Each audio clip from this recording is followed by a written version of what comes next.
What is the generation gap? According to the Cambridge English Dictionary, it is a situation in which older and younger people do not understand each other because of their different experiences, opinions, habits, and behavior. The rishta process can be tough to navigate, especially when it seems that parents and children do not agree. So we asked Nadia to share her experiences of how to cope with the generation gap and find a way to align her goals to achieve success. Were you and your parents in agreement on the right age to look for a match? Me and my parents were aligned on the time that we wanted to look for a rishta. However, we weren't actively looking for a match at the time that my rishta happened. It just so happened that by the grace of Allah, the first proposal that I received was who I ended up marrying.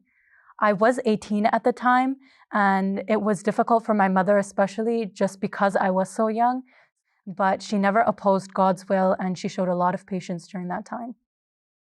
What were your priorities as compared with your parents? My parents and I all wanted someone who was righteous, who followed khilafat, and who was waqf zindagi. I'm waqf also. I wanted to be able to fulfill my waqf without my marriage being a hindrance. I did have a bit of difference in priorities. I wanted a short engagement. I wanted a simple wedding from home. However, my parents and my in-laws all wanted to seize the opportunity for the family to get together. How did you navigate any differences in opinion? The rishta process and the time before the wedding is extremely emotional and can get overwhelming for the couple and their parents. The only thing that really helped me navigate through those differences was trust in God when I felt like nobody understood me. My nikah happened a few months before my rukhsati, and I had the option of doing my rukhsati at the same time as my nikah, which is what I originally wanted. My mother advised me to wait, and my father completely left the decision up to me. So either way, I was really conflicted.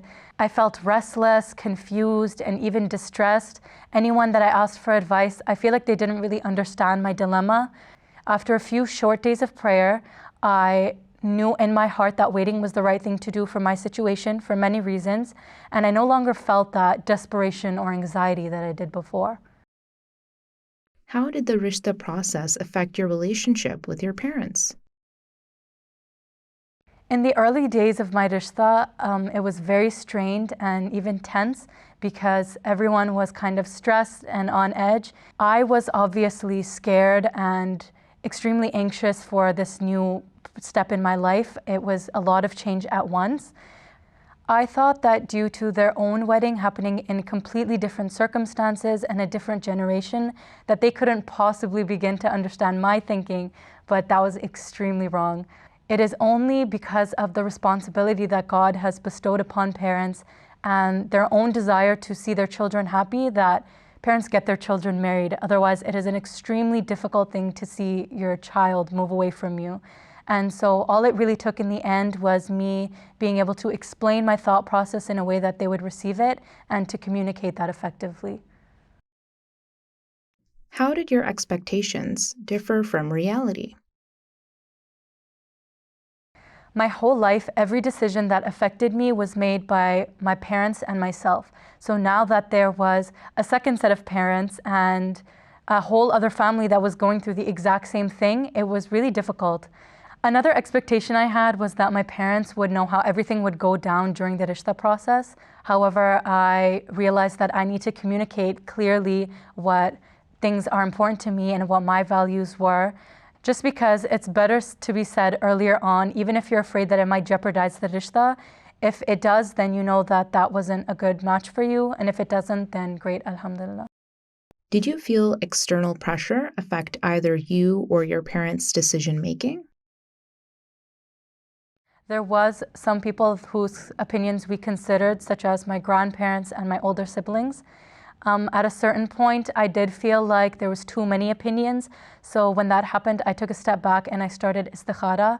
And that's how I was able to remove myself from that pressure. However, at the wedding time, there was a lot of external pressure because weddings are seen as a time to gather together with their friends and family and to celebrate, and this can often turn into a big and extravagant function.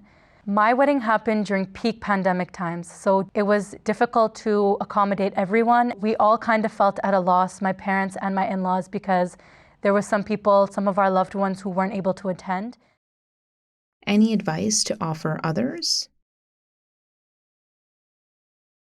Trust immensely in Allah as your support system. No matter how close you are with your parents, your friends, your siblings, nobody truly understands you like Allah does. Hazrat Muslim Maud Raziyallahu Ta'ala Anhu says that souls have an inclination to other souls, and if they are matched, life becomes like paradise. Allah truly wants what's best for you, but you do have to be willing to ask Him for it. My second piece of advice is to have open and clear communication. I know it's easier said than done, but this is your future, and the things that are important to you, it's better to say them in the early stages of the rishta process. Lastly, you never know when it's your time to get married. It's really scary to think that I could have potentially passed on my soulmate because I felt like it wasn't the right time. So I would say that if you put full faith in Allah's plan for you, then you can never lose.